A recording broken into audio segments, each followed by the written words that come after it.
यदा मोदरं हन्ति सर्वं प्रत्युगसंभवम् तदानन्दे दयानन्दं लम्बोदरपदाम्बुजम् शारदा शारदाम्भोजवदना वदनाम्बुजे सर्वदा सर्वदास्माकं सन्निधिं कुर्यात्। नमस्तस्मै भगवते नारदाय महात्मने कामक्रोधविनाय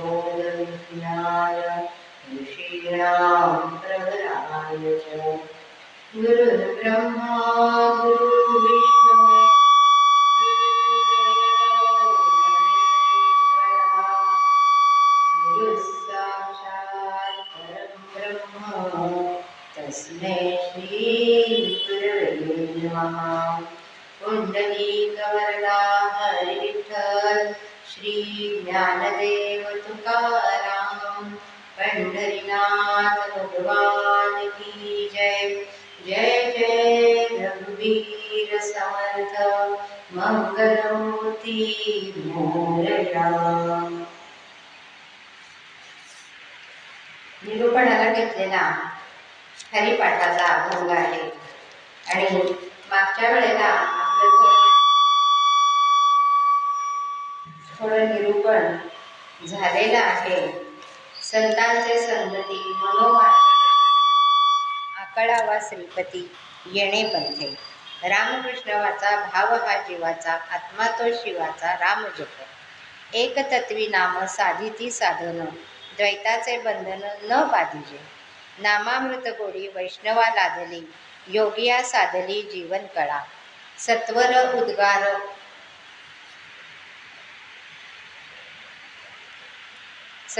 उद्गार प्रल्हादी बिंबला उद्धवा लाधला कृष्णदाता। ज्ञानदेव म्हणे नाम हे सुलभ सर्वत्र दुर्लभ विरळा जाणे। या अभंगाचा आपण सरळ अर्थ हा बघितलेला आहे आणि आता दुसऱ्या ओवीचं निरूपण चालू आहे। पहिली ओवी झालेली आहे, त्या ओवीपासून मी आज सुरुवात करते। रामकृष्ण वाचा भाव हा जीवाचा आत्मा जो शिवाचा राम जप। वाचा म्हणजे वाचणे, रामकृष्ण या नामाचा जप करणे हाच भाव असणे म्हणजेच जीवाचे शुद्ध प्रेम स्वरूप होय। रामनामाचा जप हाच शिवाचा आत्मा आहे म्हणजे शुद्ध स्वरूप होय। कारण जीवशिवत्व माया गुणांचेच प्रकार आहेत आणि हे श्रीहरीचे ठिकाणी विवर्त रूप आहेत। विवर्त म्हणजे स्फुरण रूपाने, म्हणजे ते कधी येतात कधी जातात, जसं देहाला स्फुरण येतं तसं। जोपर्यंत परमात्म सुखात मन बुडत नाही तोपर्यंत जीवाला त्याची मूळची निर्विकल्प दशा प्राप्त होत नाही। निर्गुण स्वरूप कसं आहे तर अगोचर आहे, सहजासहजी दिसत नाही, इंद्रियांद्वारे हे स्वरूप दिसत नाही। म्हणून माऊली काय म्हणतात हरिपाठामध्ये, रामकृष्ण वाचा भाव हा जीवाचा आत्मा जो शिवाचा रामजप। म्हणजे आत्तापर्यंत नाम घ्यायला सांगून त्याची गोडी वाढवून परमेश्वरा प्राप्तीसाठी नाम हे कसं सोपं सुलभ आहे, अद्वैताचं महत्त्व सांगून माऊली आता काय सांगतात की जे नाम घ्यायचं आहे ते नाम त्याच्या मागे भाव साधकाचा असला पाहिजे। मग भाव म्हणजे काय तर परमेश्वरा तूच एक आहेस, निर्माता, धारणकर्ता, पालनकर्ता, सर्व काही तूच आहे। हा भाव आपण नाम घेताना हा भाव असला पाहिजे। नाम कुणाचं घ्यायचं हेही त्यांनी अभंगातनं सांगितलेलं आहे। मग आता भावाला महत्त्व आलेलं आहे। मागच्या वेळेला आपण बघितलं की पार्वती स्वतः आलेली आहे आणि तिने हे परमेश्वर रूप जे बालस्वरूप गोपाळकृष्णाचं आहे ते मांडीवर घेतलेलं, ही कथा आपण ऐकलेली आहे। आणि आता पुढं काय सांगतात की रामकृष्ण वाचा भाव हा जीवाचा आत्मा जो शिवाचा रामजप। म्हणजे आपल्याला हे माहिती आहे की महादेवाच्या कंठामध्ये रामाचं नाम आहे आणि रामाचं आराध्य दैवत हे शिव आहे। म्हणून आत्मा जो शिवाचा रामजप आहे. आत्मा आहे तो. भाव कसा आहे? आत्मवत आहे, की माझा आत्मा म्हणजेच हा परमेश्वर आहे, श्रीकृष्ण आहे, राम आहे, जे अवतार घेतले त्यांचं वर्णन केलेलं आहे. आणि हा भाव ठेवून नामाचं आलंबन नामाचं तिथं पाहिजे. म्हणून असं एक उदाहरण देता येतं. एक बाई होत्या आणि त्या बाईंचं एक तत्व होतं असं, किंवा नेम होता म्हणा, की रोज त्या 2 भाकरी करायच्या आणि कोणी येईल त्याला त्या अन्नदान म्हणून द्यायच्या. एकदा काय झालं, त्यांनी अशा भाकरी केलेल्या होत्या आणि 12ची वेळ साधारण होती, माधुकरी मागायची वेळ. त्यावेळेला एक गोसावी ओम भवती भिक्षांदेई म्हणत माधुकरी मागायला आला. या बाईंना खूप आनंद झाला. त्यांनी त्या 2 भाकरी ज्या केलेल्या होत्या ते त्या अतिथीला दिल्या. त्यावेळेचा भाव त्यांचा अतिशय आनंदाचा होता. हा माधुकरी मागणारा त्या भाकरी घेऊन गेला. असं होता होता एक बऱ्याच वेळेला हा मनुष्य किंवा माधुकरी मागणारा येत होता आणि ह्या बाई त्या देत होत्या. परंतु त्यांच्या मनाने असं घेतलं की काय हा माणूस रोज रोजच येतो आणि यालाच आपण देतोय, जणू काही मी काही ह्याची मोलकरीणच आहे, की आता करून ठेवल्यात भाकरी आणि हा आता आला की हा घेऊन जाईल आणि आयतं जेवेल, आपण याची फोड मोडूया. परंतु ह्या भिक्षेकरीला किंवा या माधुकरी मागणाऱ्याला हे काहीही माहिती नव्हतं. त्याची वेळ झाली की तो सगळीकडं मागत होता, तसाच इथेही मागत होता. आणि या बाईंनी त्या दिवशी भाकरीमध्ये दुसरंच काहीतरी मिसळलं आणि आता ह्याची गंमतच करते असा भाव मनामध्ये ठेवून त्यांनी त्या भाकरी केल्या आणि त्या तिथं ठेवल्या, की ह्या भाकरी त्यांनी जर सेवन केल्या तर त्याला त्याचा नक्कीच त्रास होईल आणि त्याची फोड मोडेल, तो रोज येणार नाही. आणि त्या माधुकरी मागणाऱ्यांनी ओम भवती भिक्षांदेई म्हणल्यानंतर या बाईंनी वरकरणी हसत आत मात्र भाव असा आहे, आज तुझी कशी जिरतीये हे बघच तू, परत तू पुन्हा माझ्या दाराशी भिक्षा मागायला येणार नाही, असा मनात भाव आहे. आणि वरकरणी हसत हसत त्यांनी ती भिक्षा घातलेली आहे. माधुकरीवाला मागणारा भिक्षा घेऊन निघून गेलेला आहे आणि थोड्या वेळ ही बाई वाट बघतीये की हा कधी जेवेल. कारण का साधारण जेवायची वेळ त्याची, भिक्षा मागायची जेवायची वेळ साधारणतः थोडाफारच फरक होता. हा कुठंतरी बसेल आणि आपली क्षुधा शांत करेल आणि याची वाईट बातमी मला नक्कीच कळेल, अशा या ह्याच्यात ही वाट बघत होती. हा माधुकरीवाल्याने त्या भाकरी घेतल्या, थोडंसं गावाच्या बाहेर गेला, एका डेरेदार वृक्षाखाली बसलेला आहे आणि आता भाकरी सोडल्यात. शिदोरी बाकीच्या ठिकाणी सुद्धा मिळालेलीच होती आणि शिदोरी सोडली, आता घेणार घास. तेवढ्यात त्याला वाटलं की आज असं का होतंय की आपल्याला भूकच नाही आहे. आता भूक नाही आहे, शरीर धर्माकरता अन्न सेवन करायचं, परंतु शरीर धर्म सांगतोय की आता तुला अन्नाची गरज नाही आहे, तर हे अन्न कसं काय मी सेवन करणार. त्यापेक्षा आज आपण हे अन्न ग्रहण करायला नको आणि आज आपण लंघनच करूया, उपास करूया, या विचाराने त्यांनी ती शिदोरी सोडलेली आता बांधणार की नको आता हे अन्न. तेवढ्यात 2 व्यक्ती तिथं आलेल्या आहेत, रस्त्याने येत होत्या. हा काळ तेव्हाचा आहे की सहजासहजी वाहन उपलब्ध नव्हतं आणि चालत चालत ह्या 2 व्यक्ती पुरुष आलेले आहेत. भूक लागलेली आहे, घाईगडबडीत निघालेले आहेत. आता काय करायचं असा विचार करतायत ते. तर त्यांना हा गोसावी किंवा भिक्षेकरी बसलेला दिसला. आपण थोडंसं अन्न देहधर्माकरता मागूया, असं म्हणून ह्या 2 व्यक्ती तिथं आल्या आहेत आणि त्यांनी त्याच्याकडे ही भिक्षा मागितलेली की आम्हाला भूक लागली हो, थोडं काही तुमच्या शिदोरीतलं देता का. त्या गोसाव्याला खूप आनंद झाला की मी आज हे खाणार नव्हतो, ही भगवंताचीच इच्छा आहे, बहुतेक हे ह्यांच्यासाठीच मला आज भूक लागली नाही, असा विचार करून त्यांनी त्या 2 भाकरी आणि त्याच्याजवळचं जे काही दुसरं साहित्य होतं ते ह्या दोघांना दिलं आणि त्या दोघांनी ते घेऊन थोडंसं दूर जाऊन झाडाखाली बसून ते ग्रहण केले आणि त्यांना बरं वाटलं, क्षुधा शमली त्यांची आणि ते पुढच्या वाटचालीला चालायला लागले. घरी जायची ओढ लागलेली होती आणि ही बाई ह्या साधूची किंवा भिक्षेकरीची काही बातमी येईल अशी ती वाट बघत होती. त्याच वेळेला वाट बघताना त्यांच्या ओळखीचे त्या बाईकडे आले आणि म्हणाले, मावशी तुम्हाला एक वाईट बातमी द्यायची. काय रे बाबा, वाईट बातमी काय? तिला वाटत होतं या गोसाव्याचीच बातमी असेल, मनात आनंद वाटत होता आणि तिने विचारले, काय बातमी आहे? मी त्या रस्त्याने येत होतो, ज्या रस्त्याने, त्या रस्त्यावरती तुमचे मालक आणि तुमचा जावई बेशुद्ध होऊन पडलेले आहेत आणि त्यांना उलट्यांचा त्रास झालेला आहे. ह्या बाईला कळे ना की असं कसं झालं की जावयाला लेकीला आणायला गेलेले माझे पती त्यांना वाटेतच कसं काय असं झालं. धावत धावत ही बाई गेलेली आहे आणि त्या दोघांना इतर पांथस्थांनी थोडंसं तात्पुरते उपचार करून बरं केलंय, थोडे शुद्धीवर आले ते आणि त्यांना घेऊन 4 लोकांना बरोबर घेऊन ही बाई त्या दोघांना घरी घेऊन आलेली आहे. थोडं स्थिर स्थावर झाल्यावर चाटण बिटण देऊन उपचार केल्यानंतर थोडं निवांत झाल्यानंतर तिने विचारले की असा कसा तुम्हाला त्रास झाला? त्यावेळेला तिचे पती आणि जावई म्हणतात की काय झालं की आम्ही घरातनं घाई गडबडीने निघालो आणि वाटेत आम्हाला भूक लागली.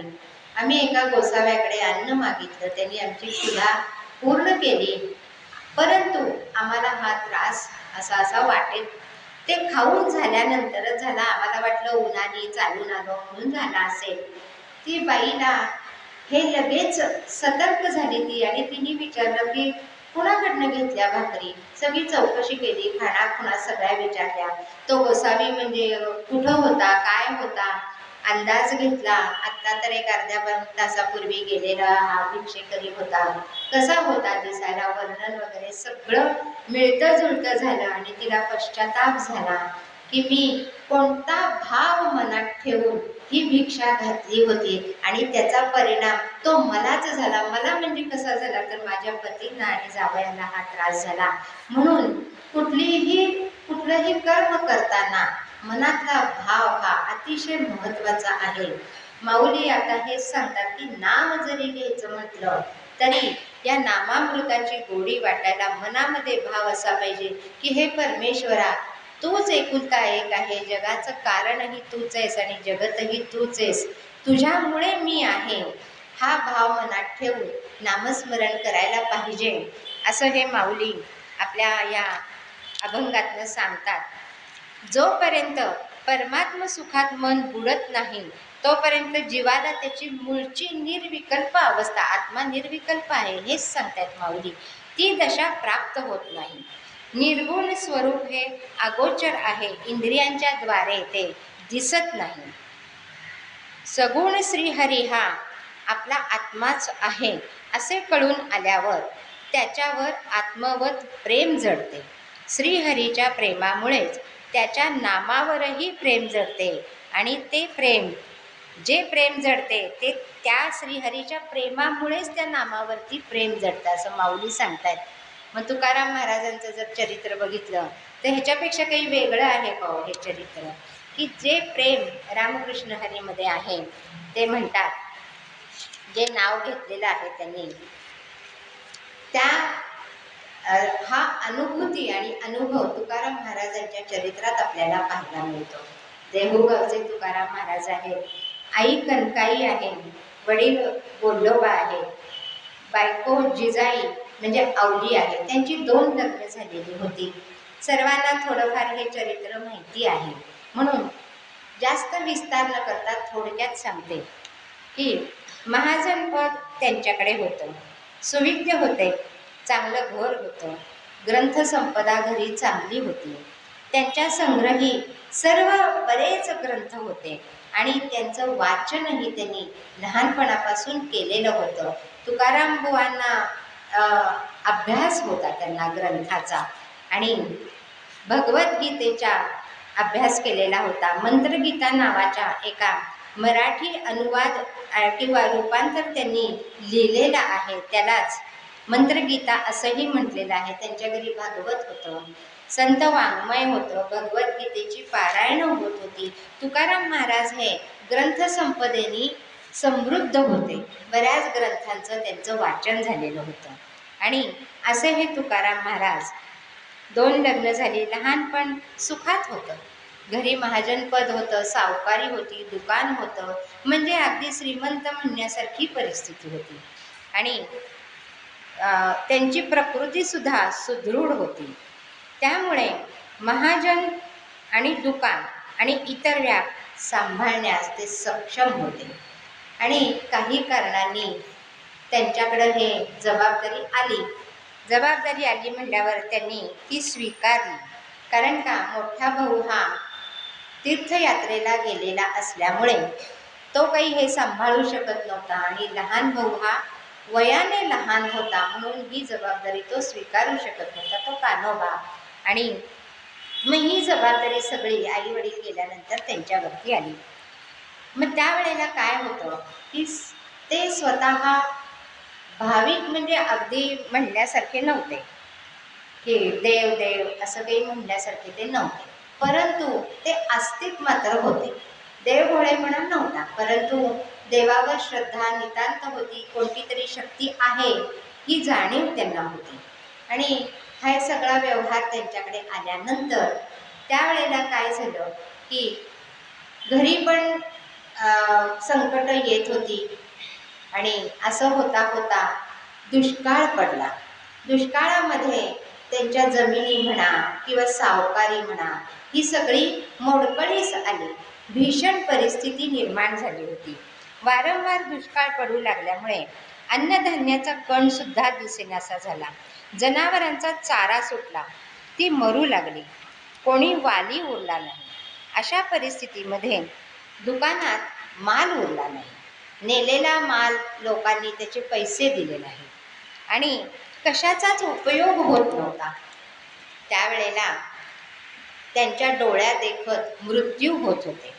तुकाराम महाराज याच्यावरती ते विचार करायला लागले आणि त्या विचाराने ते देवाला काय म्हणायला लागले की हे असं कसं काय व्हायला लागलं, हे असं कसं घडतं, हे मी तुला वारंवार विचारतो. तू जर जगाचा नायक आहेस, जग हे तुझं कार्य आहे, तर ह्या जगामध्ये अशी विषम स्थिती कशी काय निर्माण होऊ शकते, हे तुला मी भगवंता विचारतो. आणि तुकाराम महाराज ह्याचा विचार करायला लागले, एकांतात जायला लागले, चिंतन करायला लागले. आणि भंडारा डोंगर जो आहे देहूपासूनचा, तिथं ते जायला लागले, चिंतन करायला लागले. असं कसं काय घडायला लागलं, ही विषमता कशी काय यायला लागली, हे चिंतन करता करता चिंतने तद्रूपता हा नियम जो आहे, त्या नियमानुसार त्यांना आकलन व्हायला लागलं की कारणाशिवाय काही घडत नाही. हा जर नेम आहे, नियम आहे, तर काय कारण असावं हे भगवंता तू मला आज सांगायलाच पाहिजे, असा त्यांनी आग्रह धरला. आणि देवाशी ते भांडू लागले. म्हणजे मनाशी विचार चालू झाला, देव आहे हा विचार इतर विचारांना थांबवायला लागला. विषय वासना नष्ट झाल्या आणि हा एकच विचार मनामध्ये यायला लागला की हे असं कसं काय झालं, कशामुळे घडतं. चिंतन करू लागले आणि हे देवच सांगू शकेल, म्हणून मग तर देवाला शोधायचं कुठं, त्याचा शोध घेतलाच पाहिजे.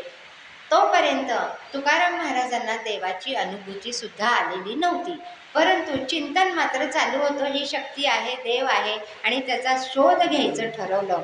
आणि ते शोध घेण्यासाठी डोंगरावरती त्यांनी निर्वाण मांडलं.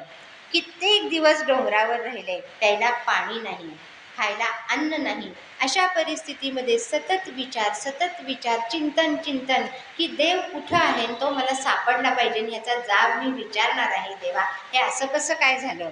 आणि तहान लागल्यावरती त्या डोंगरावरती भरकटायचं, कुठं पाणी मिळते का बघायचं, पण आतमध्ये चिंतन चालूच आहे. कुठंतरी पाण्याचा एक ओघळ दिसला कड्या कपारीत की तो प्यायचा. भूक लागलेली असताना समोर काही झाडं झुडपं छोटी छोटी होती, दुष्काळच पडलेला होता, त्याची पानं खाऊन राहायचं, जीवन कसं तरी जगवायचं. आणि या देहाला ते जगवत होते आणि मनामध्ये मात्र विचार चालला होता की हे भगवंता तू कुठं आहेस, तू जर आता मला दर्शन दिलं नाहीस तर मी देह त्याग करणार आहे, मला तुला हा जाब विचारायचा आहे आणि हा विचारण्याचा अधिकार मला आहे, कारण का हे जग तूच निर्माण केलेलं आहेस आणि हे हे जग चालवायचं कार्य सुद्धा तुझंच आहे, मला ह्याचं उत्तर पाहिजे. असं म्हणून त्यांनी तिथं निर्माण मांडलं. साधना झाली आपोआप ह्याची, चिंतनेची तद्रुपता, त्यामुळे भगवंताशी एकरूप झाले आणि त्यांनी 15 दिवस निर्वाण मांडलं की तू जर मला दर्शन दिलं नाहीस तर मी आता देहत्याग करणार आहे. आणि 15व्या दिवशी त्यांना साक्षात्कार झाला. काय साक्षात्कार झाला? त्यांनी स्वतःच आपल्या शब्दामध्ये हे लिहिलेलं आहे की 15 दिवसा माझी झाला साक्षात्कार, देखला विठोबा निराकार. पहिल्यांदी जे अनुभूती आली ती निराकार विठ्ठलाची आली, सहजासहजी मिळत नाही अशी ही अनुभूती निराकाराची त्यांना मिळाल्यानंतर भगवंत आहे हे अनुभूती मिळाली. निराकार विठोबाचं दर्शन म्हणजे अनुभूती झाली आणि नंतर ते पंढरीच्या विठ्ठलाकडं वळलेले आहेत. निराकार विठ्ठलाचं दर्शन झाल्यावर ते आणखीन विचार करू लागले. अनुभूती मिळाली, परमेश्वर आहे ही अनुभूती आहे, ही सांगता येत नाही कारण का ती अनिर्वचनीय आहे. साखरेची गोडी साखर खाणाराला अनुभूती येते, तो सांगू शकत नाही. तसं भगवंत आहे, त्यांनी दर्शन दिलेलं आहे, ही अनुभूती झाली आहे. परंतु ते विचार करू लागले की ह्या ब्रह्माची आणखीन किती रूपं आपणाला कळतील. ह्या विचाराने ते अजून चिंतन करू लागले. मग दोन्ही डोंगरावर ते बसू लागले, भंडारा डोंगर आणि तिथं जवळचं मला वाटतं भवनाथ का भावनाथ असं काहीतरी त्या डोंगराचं नाव आहे. तिथं ते चिंतन करू लागले. नामसाधना म्हणजे त्याच्या नामाची म्हणा किंवा विठ्ठलाच्या दर्शनाची जी ओढ आहे त्याच्यामध्येच ते रममाण होऊ लागले. नियम असा आहे की सहजासहजी दर्शन भगवंताचं होत नाही. गुरु प्राप्त झाल्यानंतर भगवंताचं दर्शन सोपं होतं, सुलभ होतं. मग तुकाराम महाराजांना एकदा निधिध्यासच घेतलेला होता की भगवंता तू मला दर्शन द्यायलाच पाहिजे आणि मी तुला हा जाप विचारणारच आहे. असं होता होता थोडीशी त्यांना ग्लानी आलेली आहे म्हणा, निद्रा लागलेली आहे आणि तिथं स्वप्नामध्ये सद्गुरू प्राप्ती झालेली आहे. त्या सद्गुरूंचं नाव चैतन्य बाबा आहे. स्वप्नातच गुरुपदेश मिळालेला आहे, तुकाराम महाराजांना नाम मिळालेलं आहे आणि पुढचा मार्ग अतिशय सोपा झालेला आहे त्यांना. आणि त्यांचं मग आता विदेही दशेतलं साधन सुरू झालेलं आहे. इतक्या ह्याच्यापर्यंत ते गेलेले आहेत. विदेही दशेतलं साधन सुरू झालं आणि विदेही दशेतलं साधन म्हणजे काय? गात्र सगळी गलित गात्र झालेली होती, फक्त एकच नाम चालू होतं आणि हे साधन चालू राहिलं. सगळे प्राण गोळा करून ब्रह्मचिंतन करणारा हा दुसरा तिसरा कोणी नाही, योगीच होता. योग्य साधली जीवन कळा म्हणल्यासारखं हे योगीच होते आणि योग साधन सुद्धा इथं त्यांचं पूर्ण झालं. डोंगरावर त्यांनी योग साधन केलं आणि जवळच्या शंकराच्या मंदिरात त्यांनी हे साधन पूर्ण केलं. देवाला अखेरचा निरोप पाठवला की तुझी ही लीला म्हणजे दुष्काळ पडणं. आणि त्यामध्ये एक थोडासा पाऊस पडला होता, तेव्हा त्याला साक्षात्कार झालेला होता की हा दुष्काळ पडणं, जनावरं मरणं, माणसं मरणं आणि मग नंतर तो पाऊस पाडणं, लगेचच का बरं पाडला नाही, यांचा मृत्यू का बरा असावा, ह्या सगळ्या गोष्टीचा मला हे कळायलाच पाहिजे. म्हणून ते देह हे जर उत्तर मिळालं नाही तर मी परमेश्वरात देह त्याग करणार, हे अगदी ठामपणे झालं. आणि खरोखरच तू आहेस का नाहीस, देव असलास तर असं का वागतो, देव विश्वंभर आहे आणि तो विश्वात आहे, तर तो असा कसा काय वागतो, तो माझ्यात आहे, पशुत आहे, प्राण्यात आहे, वृक्षवल्ली आम्हा सोयरी वनचरे म्हटलेले त्याच्यातही आहे, मग तू असं कसं काय वागतोस, असा कसा वागू शकतोस, असा सवाल त्यांनी देवाला केलेला आहे. आणि असं म्हणल्यानंतर त्या परमेश्वराला दया आलेली आहे आणि हा प्रयत्न त्यांचा सफल झाला आहे. आणि तिथे परमेश्वराचं त्यांना सगुण दर्शन झालेलं आहे. आणि आधी निराकार झालेला आहे आणि नंतर आता सगुणात झालेला आहे. आणि मग हे दर्शन झाल्यानंतर तुकाराम महाराज हे पंढरीच्या पांडुरंगाकडे वळलेले आहेत, विठ्ठलाकडे वळलेले आहेत. सगुणाची उपासना चालू झालेली, रामकृष्ण विठ्ठल केशव हा नाममंत्र मिळालेला आहे. त्याचं अखंड चिंतन चालू झालेलं आहे आणि नामस्मरण चालू झालेलं आहे. असं असताना खूप ख्याती झाली, उत्तरं सगळ्या प्रश्नांची मिळालेली आहेत की परमेश्वरांनी त्यांच्याकडं कार्य करायला सोपवलेलं आहे. हे कार्य आता हा जो काही विषमता जी समाजात आलेली आहे तेच कार्य तू आता हाती घे आणि भक्तिपंथाचा प्रचार कर, नामाचं महत्त्व सांग, असं कार्य परमेश्वरांनी त्यांना नेमून दिलं.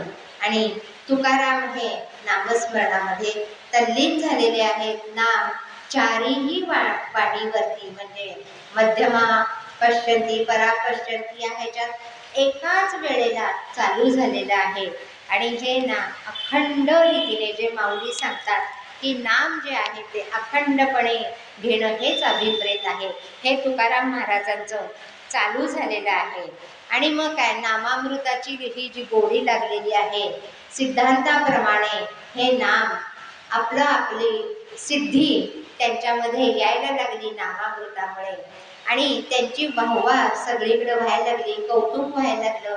त्यांच्या ह्या नामसाधनेने दलित गात्र लोकांना आधार मिळाला, पशुपक्ष्यांना आधार मिळाला. मग काही उपटसंभ असतातच, त्यांना हे काही आवडलं नाही, त्यांनी त्याच्यात विघ्न आणायला सुरुवात केलेली आहे. आणि असे बरेच जण होते, नावही त्यांची पुष्कळ आहेत, सगळ्यांना माहिती आहे ती. आणि असं एकदा हे कीर्तन करत असताना एकदा एका कासाराच्या मुलाचे प्रेत त्यांच्या कीर्तनात आणले गेले. तो मुलगा गेलेला होता आणि आता यांना कसं अडचणीत आणायचं तुकारामांना, ते नामाचं महत्त्व सांगतात, आता त्यांनी दाखवून द्यावं. अशा ह्यानी ते प्रेत आणलेलं आहे आणि त्यांना सांगितलेलं आहे की हे प्रेत तुम्ही जिवंत करा ह्या मुलाला. ही अट घातलेली आहे, मोठा पेच प्रसंग आहे. त्यांनी विठ्ठलाला आळवणी केलेली आहे. आधी सांगून पाहिलेले आहे समाजाला, मी काही परमेश्वर नाही, मी एक त्याचा दास आहे, मी सेवक आहे, मी भक्त सुद्धा नाही, मी फक्त त्याचं नाम मात्र घेतो आणि त्या नामामुळे पुष्कळसं साध्य होतं, हेच माझं जीविताचं कार्य आहे. परंतु समाज काही ऐकायला तयार नव्हता, भडकवलेला समाज होता. आणि त्यांनी सांगितलं, जर तुम्ही ह्याला जिवंत केलं नाही तर तुम्ही देहत्याग आता करायलाच पाहिजे. आणि लोकांना वाटत होतं की हे काही चमत्कार असा काही घडणार नाहीये आणि तुकाराम महाराज आता देहत्यागच करतील. परंतु नामामृताची गोडी ज्याला प्राप्त झालेली आहे, चारी वाणीवर नाम सिद्ध झालेलं आहे, अशा ह्या योग्याला हे शक्य होतं, कारण का सिद्धी आपसुकच त्याच्याकडे आलेल्या होत्या नामामुळे. आणि त्यांनी विठ्ठलाचा गजर करायला सांगितलेला आहे. विठ्ठलाचा गजर लोकांनी केला, भरपूर वेळ केला आणि थोड्या वेळातच हा जो मुलगा होता तो उठून बसलेला आहे. हा सगळा चमत्कार लोकांनी पाहिला आणि जे त्यांना त्रास देत होते ते मागे पळालेले आहेत. सांगायचा मुद्दा एवढाच आहे की नामामृतामुळे ही सिद्धी प्राप्त त्यांना झालेली होती आणि ते संत श्रेष्ठ झालेले होते. दुसरा एक असं उदाहरण आहे की एकदा वैराग्य प्राप्त झाल्यानंतर तुकारामांनी आपल्या घरातील चीजवस्तू दान केल्या. त्यात पत्नीच्या साड्या पण होत्या. एक साडी वाळत घातलेली होती आणि एक त्यांनी नेसलेली होती. आता बाकीच्या तुला काय करायच्या, म्हणजे त्यांचंच वस्तू दान केल्या असं नाही, प्रपंचाच्या सगळ्याच वस्तू दान केल्या, स्वतःच्याही केल्या, की ह्याचा काही परमार्थामध्ये ह्याचा काही जास्त उपयोग नाही आहे आणि ह्या मोह व्हायला कारण होती म्हणून त्या दान केलेल्या आहेत.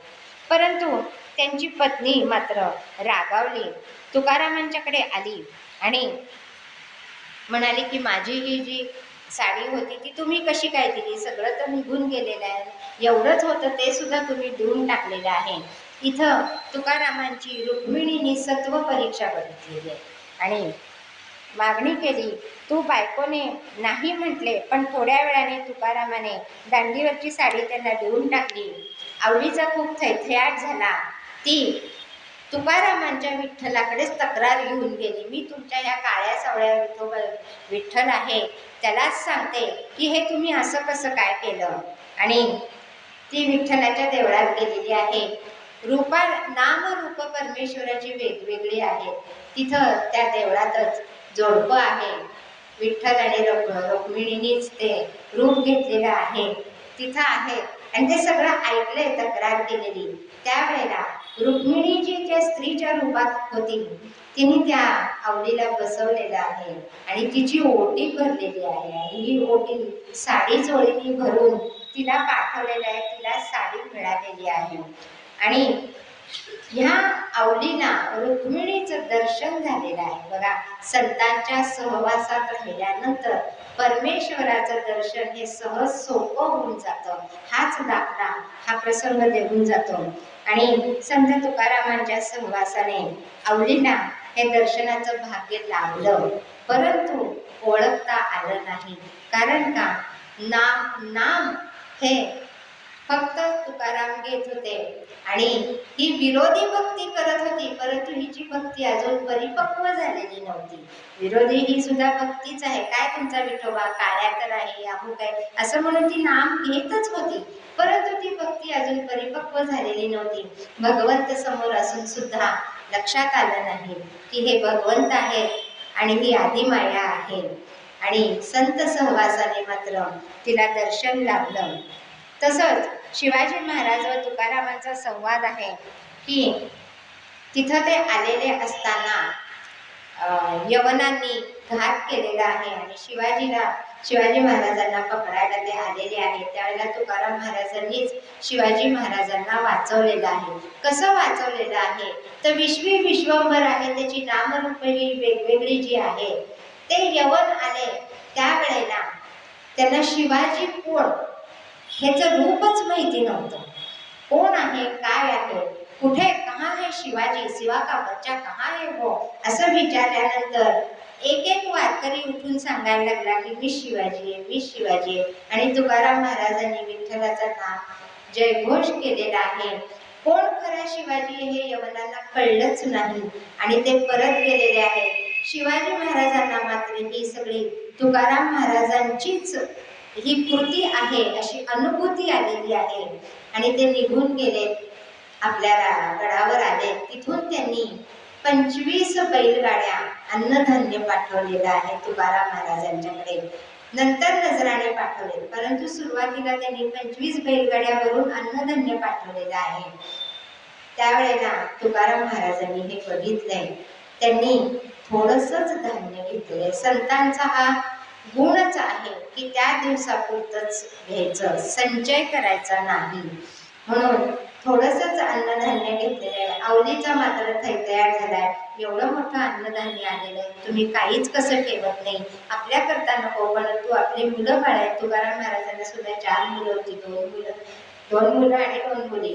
त्यांच्यासाठी तरी करा. प्रपंच आपण करतोय, अन्नधान्य पाहिजे. परंतु तुकाराम महाराजांनी गरिबांना ते अन्नधान्य सगळं वाटून टाकलेलं आहे आणि काहीच ठेवलेलं नाहीये. ही संतांचीच कृती आहे, ह्याच्याशिवाय दुसरं कोणीही करू शकत नाही. आपण आजचा विचार केला तरी शिळ्या पोळ्या जरी राहिल्या, गृहिणी ह्याच्यात विचार करते, जाऊ दे उद्या नाश्त्याला बोलणीची पोळी करून ठेवून घ्यायचं. गोवारणीला दिलेले कपडे सुद्धा, अगं बाई हे माझ्या लग्नात आहे, अशा जुन्या आठवणी काढून दिलेले कपडे परत परत घेतात. हा मोह संतांच्याकडे कधीच नाही, म्हणूनच ते संत आहेत. आणि ही संतांची शिकवण ही तुकारामांनी आत्मसात केलेली होती. असं हे तुकाराम महाराज आपल्याला आपल्या चरित्रातून सांगतात की सगुण श्रीहरीची सेवा करायला पाहिजे किंवा उपासना करायला पाहिजे, जी त्यांनी विठ्ठलाची, पंढरपूरच्या विठ्ठलाची केलेली आहे. आणि ही सेवा केल्यानंतर एक दिवस त्यांनी सांगितले, लिहून ठेवलेलं आहे. काय लिहिलेलं आहे? इतकं प्रेम नामामृताचं वाढलं, इतकं प्रेम वाढलं, इतकं प्रेम वाढलं की ते म्हणतात की माझी मज झाली अनावर वाचा, छंद या नामाचा घेतला असे. नामाचा छंद या जिवेने घेतला, दुसरं तिसरं काहीही नको. असं हे तुकाराम महाराजांचं चरित्र आपल्याला नामामृताची गोडी सांगणारच आहे. मग यामध्ये काय म्हटलेलं आहे की लक्षांश हे जीवाचे शुद्ध स्वरूप आहे आणि ते लक्षांश रूप म्हणजे परमेश्वर जो आहे तो कशाने साधतो? तर नामस्मरणानेच तो आपल्याला भेटतो, साधतो. मग जीव शिव समान असं म्हटलेलं आहे. असं का बरं म्हटलेलं आहे? तर अज्ञानी जीवाला नामस्मरणाशिवाय कळत नाही की परमेश्वर हा परमेश्वर आहे आणि आपण एकच आहोत. पण शिव हा ज्ञानी आहे आणि त्याला ज्ञानामुळे त्याला रामनाम हे आपलं शुद्ध लक्षांश रूप परमप्रिय आत्माच वाटतं, त्याला ज्ञानाने वाटतं. आणि जे नामस्मरण करतात त्या अज्ञानी जीवाला नामामुळं वाटतं की जीव आणि शिव हे एकच आहेत. भक्ती मार्गामध्ये नामस्मरण महत्त्वाचे आहे. नामस्मरणाने सगुण श्रीहरीशी ऐक्य होते. ओंकाराच्या आलंबनाने निर्गुण ब्रह्माशी ऐक्य करण्याची प्रक्रिया वेदांतात सांगितलेली आहे. ही प्रक्रिया आहे, हे कर्म आहे, ही कृती आहे, ही एका पाठोपाठ एक नियमानुसारच केली पाहिजे. नियम पाहिजे तिथं, म्हणून ही प्रक्रिया सांगितलेली आहे. बृहदारण्यकात आचार्य म्हणतात, नामरूपे जर प्रकट झाली नसती तर भगवंताचे नामरूपाधिक सच्चिदानंद घन असे साकार स्वरूप माणसाला समजलेच नसते.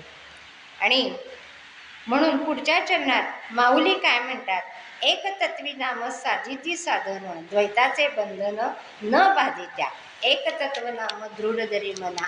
असं जे माऊली म्हणतात तेच आहे की एकतत्वी नाम श्रीहरीचे ठिकाणी, श्रीहरी हेच तत्व आणि हेच अद्वैत तत्व आहे. जगत ही श्रीहरी, जीव ही श्रीहरी व शिव ही श्रीहरी. म्हणजेच जीव शिव जगत ही सर्व एकच म्हणजे श्रीहरीची रूप आहे. श्रीहरीची अद्वैत सत्ता ओळखून जीव अद्वैत रूप, अद्वैत तद्रूप झाला किंवा अद्वैत रूप झाला व मी ब्रह्मस्वरूप आहे असा निधिध्यास जरी मरेपर्यंत केला तरी प्रारब्ध भोगी उदार, प्रारब्ध भोग भोगले जातात, उदार अंतःकरणाने भोगले जातात. परंतु तिथं त्याला प्रारब्ध भोग भोगताना आनंद मिळत नाही. जो संतांना प्रारब्ध भोगताना सदैव आनंद मिळालेला आहे तो नामामृतानेच मिळालेला आहे. म्हणून प्रारब्ध भोग भोगल्यास उदार झाला तरी परी भक्तिविणे साचार सकळही व्यर्थ. कारण नियम काय आहे? भक्ती वाचून द्वैताचे बंधन पूर्णपणे नष्ट होत नाही. भक्ती पाहिजे, कर्मामुळे होत नाही, ज्ञानामुळे होत नाही. हे वारंवार अभंगातून माऊली आपल्याला सांगतात. भक्तीनेच होते. म्हणून उदाहरण देताना असं देतात की मातृ कुळाशी संबंध सुटला, स्वामिनीपणाचा ठावो लादला, इतुक्यानेची न मानी पतीला, तरी पतिव्रता ती नव्हे. उदाहरण काय देतात? मातृकुळाशी संबंध सुटला, लग्न झाल्यानंतर स्त्री सासरी येते, माहेर तिचं संपून जातं. ती आल्यानंतर काय होते? मीच या घरची स्वामिनी आहे. घरची म्हणता म्हणता पतीची सुद्धा मीच स्वामिनी आहे असा भाव मनामध्ये यायला लागतो आणि सर्व काही मीच आहे, बाकी कोणीच नाही, मी सांगेन तेच ऐकायचं, मी करेन तेच खायचं, असा जो भाव मनामध्ये यायला लागतो त्यावेळेला ती खरी पतिव्रता नव्हे असं सांगितलंय. म्हणून जीव जेव्हा जन्माला येतो तेव्हा तो जो परलोकातून आलेला असतो ते त्याचं माहेर पण सुटलेलं असतं आणि या भूतलावर आल्यानंतर जीव मात्र म्हणतो की मी सांगेन तेच खरं, मीच ब्रह्म आहे, मीच म्हणेन ते. मग हा खरा भक्त होऊ शकतो का? तर होऊ शकत नाही, त्याला परमेश्वर प्राप्ती होऊ शकत नाही. त्याप्रमाणे अहम ब्रह्मास्मी म्हणून ज्ञान अभिमानाने फुगला आणि मी ब्रह्म हे वारे अंगात शिरले असता तो सर्वस्वी मुकला. कशाला? भक्ती सुखाला मुकला. त्याला प्रारब्ध भोग काळी ब्रह्मानंद भोगता येत नाही. हा नियमच सांगितलेला आहे. माऊली म्हणतात अत्यंत एकतत्व सगुण श्रीहरीचे ठिकाणी प्राप्त झाल्याशिवाय, एकतत्व सगुण श्रीहरीचे ठिकाणी प्राप्त होण्याकरता ज्यांनी हरिनामस्मरणरूपी साधनांचा उपयोग करून अखंड षडगुणैश्वर्य संपन्न अशा श्रीहरीला अंतःकरणात साठविले, त्यांना सर्वत्र एका श्रीहरीचीच सत्तानुभूती येते. त्यामुळे द्वैतच उरत नाही. मग त्याचं बंधन कसं राहणार? द्वैताचंच बंधन आहे. आपण परमेश्वर दुसरा आहे इथं द्वैत मांडतो म्हणून आपल्याला त्रास होतो.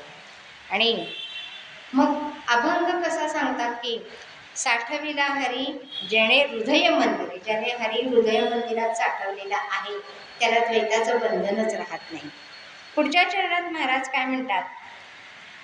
नामामृत गोडी वैष्णवा लादली योग्या साधली जीवन कळा. योग्याला जीवन कळा साधली. मग खरंच हरिनाम हे नामामृत आहे. स्वर्गातले अमृत पिऊन अविनाशी होत नाही, परंतु हरिनाम प्राशन करून मात्र अमर होता येतं.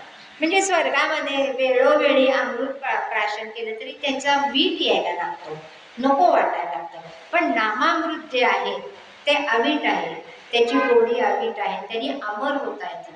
मग कितीतरी उदाहरणं अशी आहेत की ध्रुवाचं आहे, प्रल्हादाचं आहे. आजपर्यंत आपण त्यांचं अमरत्व कथेतून सांगत असतो की त्यांनी नाम घेतलेलं आहे, नामामृत चाखलेलं आहे.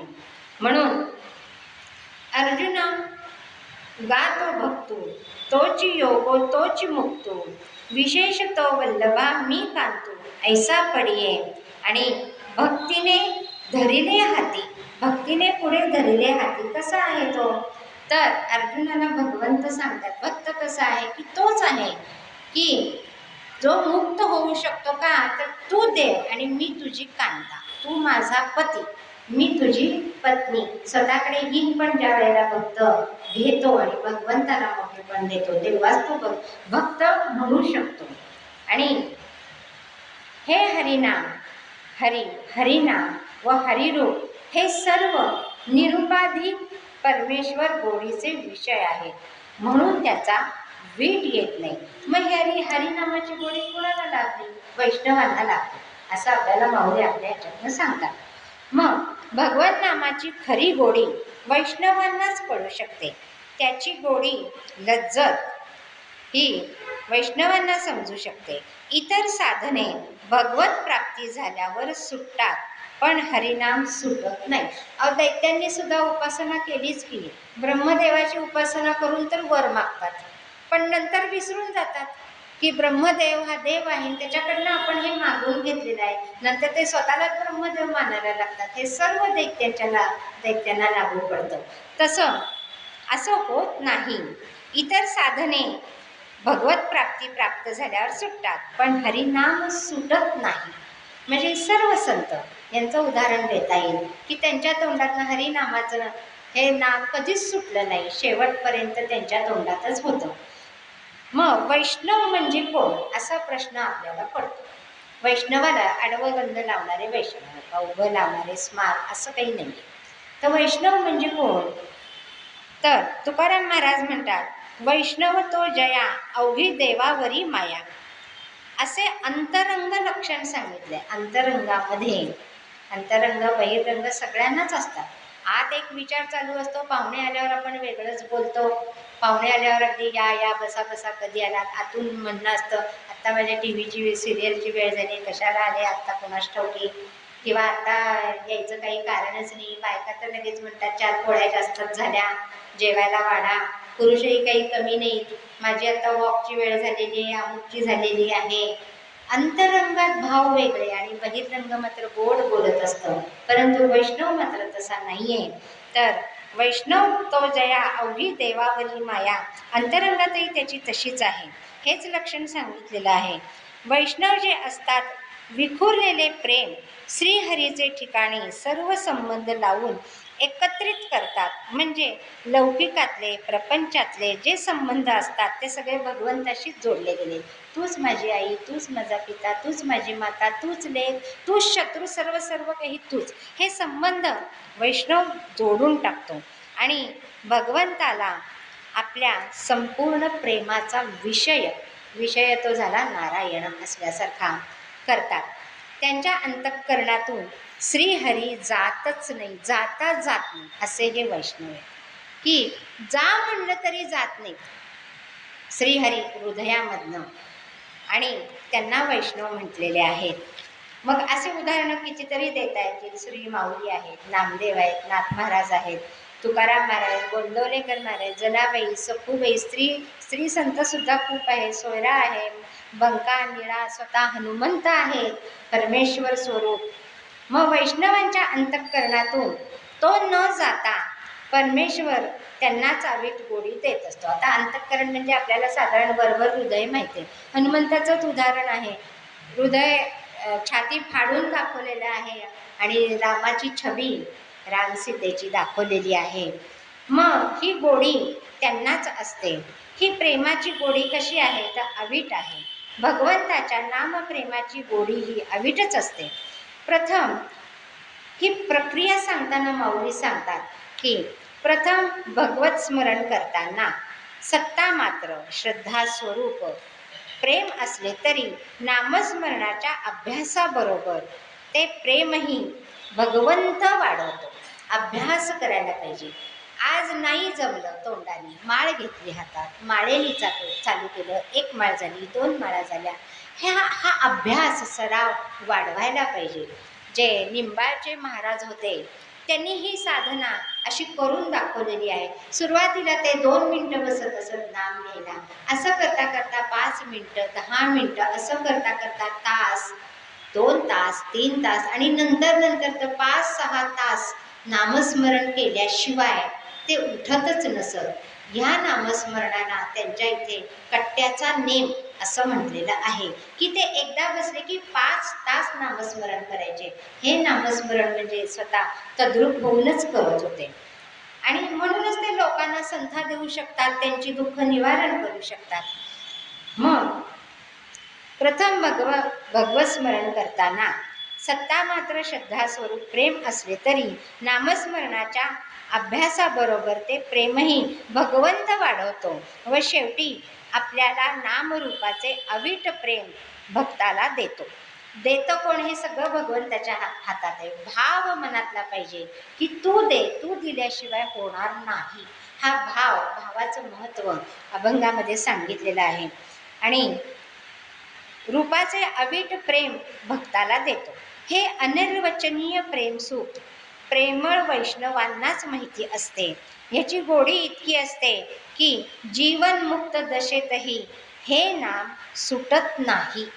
म्हणजे झोपलेलं असलं, आपण एक उदाहरण बघितलं होतं, गोंदवलेकर महाराजांनी काशीताईंना हृदयाला कान लावायला सांगितल्यानंतर त्या हृदयातनं श्रीराम जय राम जय जय राम हेच शब्द येत होते. मग हे नाम चालू राहतं, जीवनमुक्त दशेतही ते सुटत नाही. अशी गोडी योग्याला असल्याशिवाय प्रेम समाधीचे सुख मिळत नाही.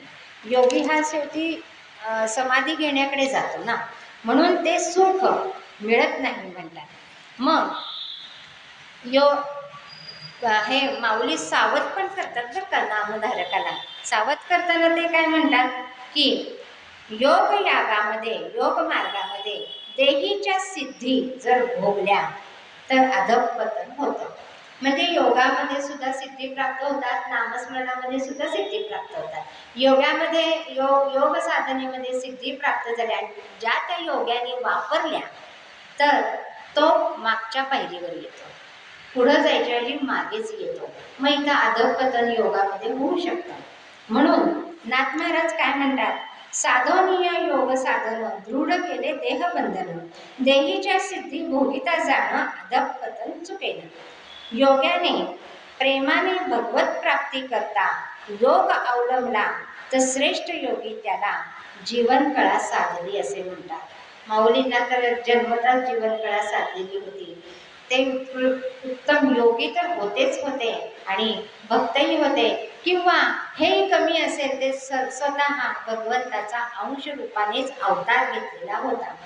आणि मग हे प्रेमाने भगवत प्राप्ती करता जर योग्याने केलं तर ती जीवनकळा साधली असे म्हणतात. त्याच्या पुढच्या चरणात माऊली काय म्हणतात? सत्वर उद्गार प्रल्हादी बिंबला, उद्धवा लाधला कृष्णदाता. उदाहरण देतात माणसाला खूप थापटून थोपटून माऊली सांगतात.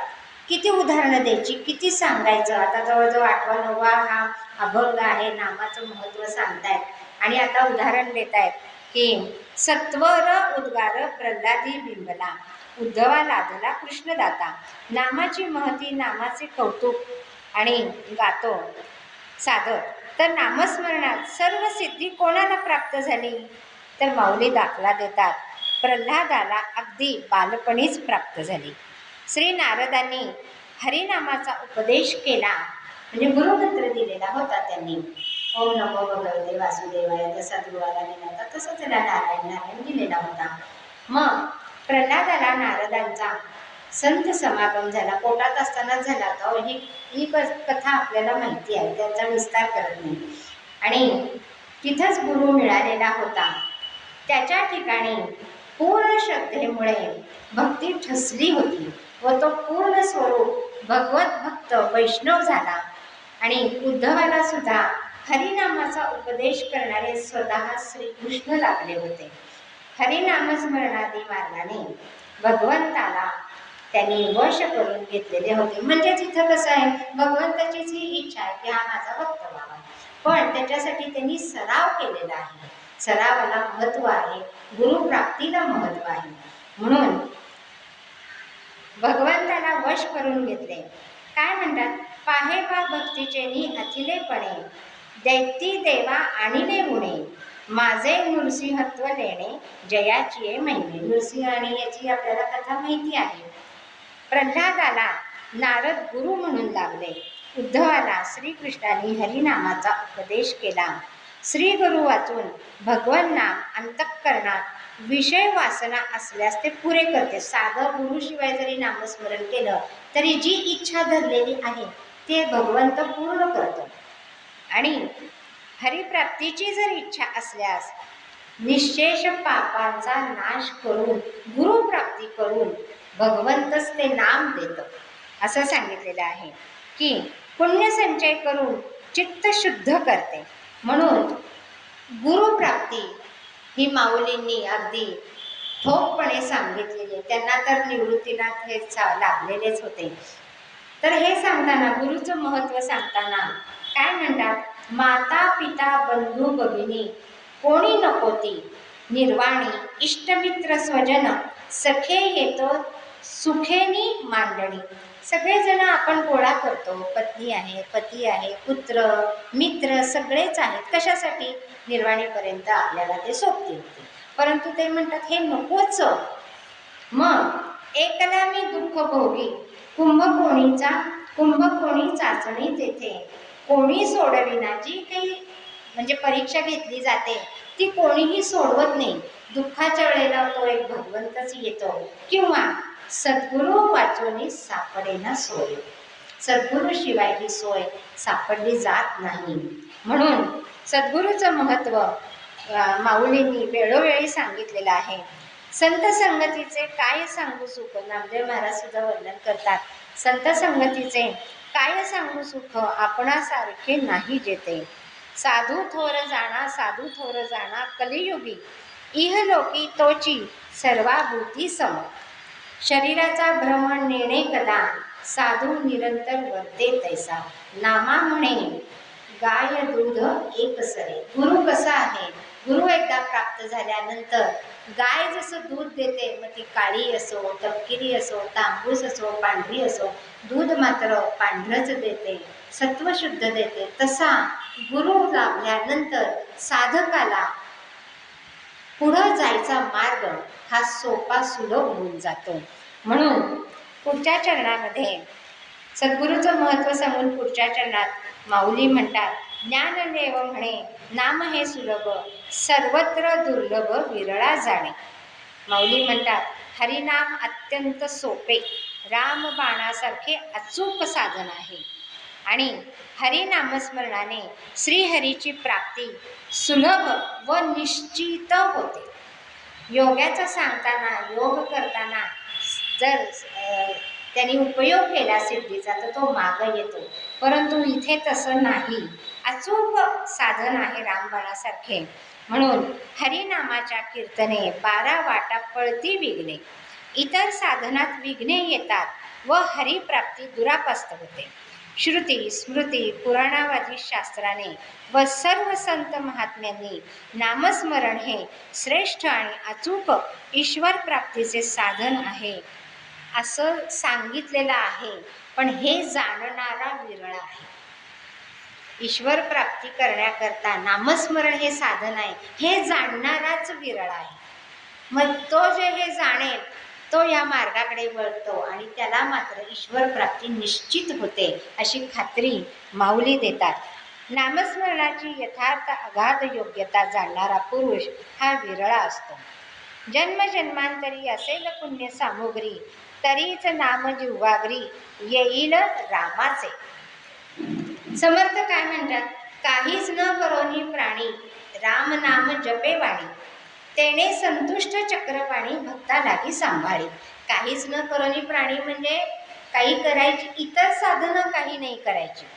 देव प्राप्ती करता यज्ञ याग हे जे सांगितलेलं आहे ते न करता नामस्मरण जरी केलं तरी सुद्धा तो चक्रपाणी सांभाळत असतो. सद्गुरू वामनराव पै यांना एकदा एक बाई भेटल्या आणि त्या म्हणाल्या, तुम्ही नामाचं सांगता, मी नाम घ्यायला लागले पण माझं लक्ष लागत नाही हो नामामध्ये, प्रपंचच सारखा आठवतो, खूप अवघड आहे हो. नाम घ्यायला लागलं की दूध ठेवलेलं असतं, प्रपंच तर करायलाच पाहिजे असं सर्व संत सांगतात. मग दूध ठेवलेलं असतं ते उतू गेलं तर काय, तिकडंच लक्ष लागतं, नामस्मरण निघून जातं. बाहेर गेलेली मुलगा मुलगी आले नाही त्या वाटेकडेच डोळे लागतात, शरीर साथ देत नाही, काही अवयव दुखायला लागला तर तिकडं लक्ष जातं आणि नामस्मरण होत नाही. आणि तुम्ही तर म्हणताय की नामस्मरण करा, ते सोपं आहे, मला ह्याच्यापेक्षा सोपं काहीतरी सांगा. असं वामनराव पै सद्गुरूंना म्हणाल्या. सद्गुरू वामनराव पैंना म्हणाल्यानंतर त्या बाईंना ते म्हणाले की ठीक आहे, मी एक सोपं साधन तुम्हाला सांगतो. तुमच्या घरी लोक येतात जातात, तुम्ही लोकांना भेटता, लोकांतात जाता, तर त्यावेळेला काय करायचं, कोणीही भेटलं तर देवा याचं भलं कर, एवढंच म्हणायचं. बाकी काहीही करू नका, तुम्ही नाम घेऊ नका, काहीच करू नका. व्यक्ती भेटली किंवा प्राणी भेटला, काही भूत कोणीही भेटू दे, काय म्हणायचं, देवा याचं भलं कर, एवढं तर म्हणायला जमेल ना. हो हो, ते सोपं वाटतंय म्हणायला त्या. आणि आनंदाने घरी गेल्या. 2 दिवसांनी परत आल्या. सद्गुरू वामनराव पैंना म्हणाल्या, खूप अवघड आहे हो हे. अहो हे होतच नाही. दुसऱ्याचं भलं कर म्हणायला जीभ इतकी जड होती की ह्याचं भलं कर म्हणणं होत नाही. त्यापेक्षा नामदेवाचं घेतलेलं मला सोपं वाटेल आणि म्हणून तुम्ही मला नामच घ्या. बघा, भाव मनात ठेवा असं सुद्धा सद्गुरू म्हणाले नव्हते. फक्त तोंडाने म्हणा की ह्याचं भलं कर, एवढं सुद्धा आपल्यासारख्यांना जमत नाही. म्हणून नाम घेणं हे सोपं सुलभ सुटसुटीत साधन आहे. असंच माऊली आपल्याला या अभंगातनं सांगतात. वामनराव जे आहेत, सद्गुरू वामनरावांनी एक प्रार्थना केलेली आहे. प्रार्थनेचं सुद्धा बळ खूप आहे. देवाला आपण प्रार्थना करावी, देवा तुझं नाम मी घेतोय, तू माझं नाम करून घे आणि तू घेशील. ही प्रार्थना प्रत्येक साधकांनी करायला पाहिजे. कारण का आत्ताच्याच मला एक 5 मिनिटापूर्वी म्हणले की तो करून घेतो, सराव पाहिजे, सराव सुद्धा तो करून घेतो. म्हणून संत म्हणतात, गोंदवलेकर महाराज म्हणतात, तुम्ही फक्त नाम घ्या, करून घ्यायचं काम तो भगवंत करेल. जिथं नाम आहे तिथं माझे प्राण आहेत, ही खात्री देतात ते. म्हणून माऊली सद्गुरू काय म्हणतात, हे वामनराव पै त्यांनी एक प्रार्थना सांगितलेली आहे. ती अशी आहे की हे ईश्वरा सर्वांना चांगली बुद्धी आणि आरोग्य दे, सर्वांना सुखात आनंदात ऐश्वर्यात ठेव. सर्वांचं भलं कर, कल्याण कर, रक्षण कर, आणि तुझे गोड नाम मुखात अखंड राहू दे. अखंड नामस्मरण हेच सद्गुरू वामनरावांना सुद्धा अपेक्षित आहे आणि ते सर्व संतांना अपेक्षित आहे. म्हणून या अभंगात माऊलींनी आपल्याला एक प्रोसिजर सांगितलेली आहे की तुम्ही नामस्मरणाचा सराव करा. तो भगवंत नामस्मरण करून घेऊन तुम्हाला दर्शन देईल, प्राप्त होईल. सगुणाचीच उपासना करा. हे सर्व बारीक सारीक मुद्दे सांगून माऊलींनी साधकाला मार्गदर्शन केलेलं आहे आणि या अभंगाचं निरूपण माझ्या कुवतीप्रमाणे मी केलेलं आहे. जे चुकलेलं आहे ते माझं आहे, जे योग्य वाटेल ते सद्गुरूचं आहे. एवढं सांगून मी माझ्या वाणीला विराम देते. सदा सर्वदा योग तुझा घडावा, तुझे कारणी देह माझा पडावा. उपेक्षू नको गुणवंता अनंता, रघुनायका मागणे हेची आता. जय जय रघुवीर समर्थ श्रीराम.